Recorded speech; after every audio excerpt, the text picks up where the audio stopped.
আমি তো কাউকে ঠকাইনি, আমি ঠকলাম কেন? আমি তো কারো বিশ্বাস ভাঙি নাই, আমার মানুষ বিশ্বাস কেন ভাঙবে?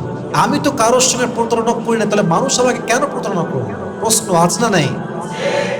মাথায় রাখবেন, এটা ছোট্ট একটা উত্তর দিচ্ছি, অলওয়েজ এটাকে মাথায় রাখবেন।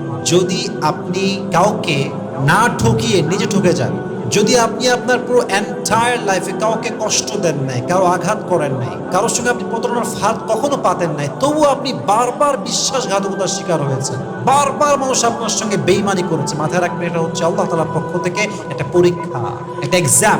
হি wants to see that how you face this exam, how you pass your exam. আল্লাহ দেখতে চায় যে আমার বান্দা আমার তো পরীক্ষায় পাশ করে কি করে না। তাহলে যে ব্যক্তি কাউকে ধোঁকা না দিয়েও ধোঁকাবাজির শিকার হয়, যে ব্যক্তি কারোর সঙ্গে বেইমানি না করেও নিজে বেইমানির শিকার হয়, তাহলে বুঝতে হবে তাকে পরীক্ষা নিচ্ছে একজন। আওয়াজ দিয়ে বলেন তো তিনি কে?